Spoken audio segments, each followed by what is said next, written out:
So we move on then to the A grade, and the first thing I'll say about this is I've definitely got carried away with this. If you look at the word count for this one, it's just under 580 words, which is probably twice the amount that you want to write. So you please don't take this as any kind of amount that you do have to write. It's a lot like that. If I just scroll up to the C for a second, just so you get an idea, and if I just see how many words this was excuse me, 250. So that's really about, it's about 2/3 of a page, which is what you could be expecting to write for any of the 8-mark questions. Probably a page. Obviously, it depends on your writing, how concise you are, etc. So you can't really say, but that's probably about a decent enough amount. So yeah, here we're going to go very much into over the top territory. But again, for the purposes, and the reason you're here is obviously because you want to learn, you want to pick things out. So although you're going to see twice as many things as needed picked out to get into the higher band, hopefully you will explain why, and it will just be good practice for you. So what I'm looking to do is engage with the detail with the events described. So engage in the detail. So engages in detail with the events described in the text. I'm going to be looking at the nuances in what the writer puts and then what they mean. So here I just kind of picked out the general feelings, the umbrella feelings and how it was, but I was clear on what I did. But here I'm actually going to be looking for more nuances. So I'm going to expect the descriptions of the connections being made to be a lot stronger. Have perceptive explanations and interpretations of the thoughts and feelings expressed. So that's echoing that, and then employing quotations or references to support everything.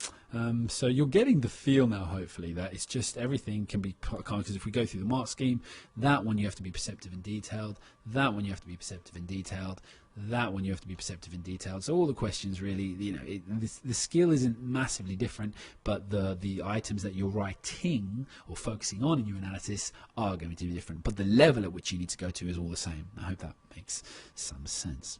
Okay. The passage brilliantly describes a range of the writer's feelings throughout the experience. In opening, Frances sets the tone of one who is besieged. She tells us of the first gale being unpleasant and the second one appalling, showing she feels the situation is deteriorating. So straight away in the feeling there, deteriorating is very apt. It's very detailed. It's very accurate for this, because it was one thing and it's then another, and now it's gotten worse.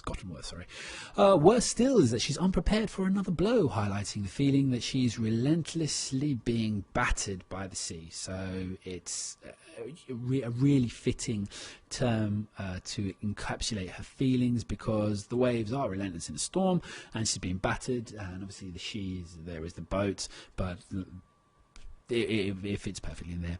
She sets up the idea of her being in contest with the sea as she begins to consider options, seeking solace in the fact that she can do something about her clothes. So again, the actual description that I have here is seeking solace. She was looking forward to it. She says that she was optimistic about it, and then she's going towards it. So this is perceptive explanation. So seeking solace in the fact she can do something about her clothes, even if she can't do anything about the weather. The thought of this little bit of control and comfort excites her. She heads to, so again, the range here, we've got excites, etc. Excites her. She heads to the locker with some anticipation, but the revelation is more and more wet garments, which begins to get the better of her mindset as her heart sank further and further, showing how the situation is taking its toll on her and how she feels low. And that she feels low, sorry. The reference to the word sank is particularly relevant, as she must fear the ship will sink after being battered so heavily again. So again, the association is made and it's inferred.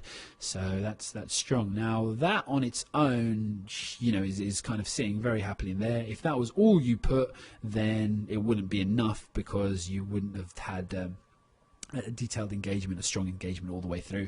Although the second part here with the perceptive explanations, you're definitely getting it there. She tries to keep focused after this, though, finding a glimmer of hope in 2 garments she could wear, and numbs herself to the situation by thinking about what it would be like in the future when she would feel that life was 100 times better. So again, the feelings, she's trying to numb herself, she's got the glimmer of hope. All these are thoughts and feelings being inferred.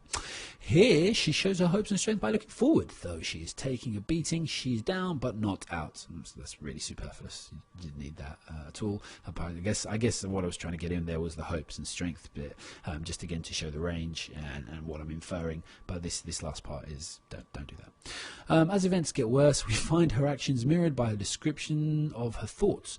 She has to just sit the event out, and she lays in a state of mental paralysis. This could refer to her not trying to give into any type of emotion, or it could refer to her not knowing what she has to do, as this is all out of her hands and she is incapable. So looking at it two ways, offering like a double way of actually interpreting that is very clever as well, because it allows you to show, like, it's obviously perceptive if you can look at something at two ways rather than just one. This is emphasized through the fact she literally ties herself in. This shows she feels her options are very limited and her survival is the only thing that matters. She cannot risk being flung about anymore unless it's absolutely vital. In this situation, she hears things bashing around, but is too tired to investigate, showing that she has a different priority on her own safety, and she cannot keep fighting the storm. You can probably see for yourselves why that hits the descriptive stuff there. She must wait for it to pass. There is almost a calm acceptance of the situation too. However, things go from bad to worse in her mind as she hears a noise that cannot be ignored. The tension and fatigue she must be feeling at this point are overwhelming. There's certain destruction that would follow spurs her into action, and she takes care of the situation within 5 minutes. So again, that's something I actually try to do throughout the videos, is to reference some of the same stuff that's done in the C grade way, done in the C grade one, and then actually show how the same kind of idea is taken and developed into an A grade one. And because when I do the comparison between the C and the A grade for you, you're going to be able to see that more clearly, and then hopefully like isolate points which are going to improve your writing. The final paragraph reveals a mixed bag of emotions and thoughts. She opens the final part of her account by telling us if life was bleak then, it was bleaker 3 hours later. But in the midst of those 3 hours, she had cause to hope, as she saw clear skies, which she felt would mean an end to the torrential waves. But the hope of the blue sky was dashed as the wind blew even stronger, meaning that she felt it was all about to happen again, and probably even worse this time. This would have distressed her no end, as she was utterly dismayed. Yeah, so again, basically when I got to the last two paragraphs, I literally cut this in half, or probably even cut 2/3 of it, and still be in the top band there. That is, I've definitely over-answered this one. Do not in any way, shape or form expect to write this much for this response. It's long, and even as I was reading through it, I was getting a bit bored. Hopefully you weren't, but again, the point was just to show you the style of writing. So this is a really good example because it does again and again and again and again and again and again. So that's definitely an 8 to that one. Whereas some of the others, you know, we're trying to look at like 7 or 8 and like explain it.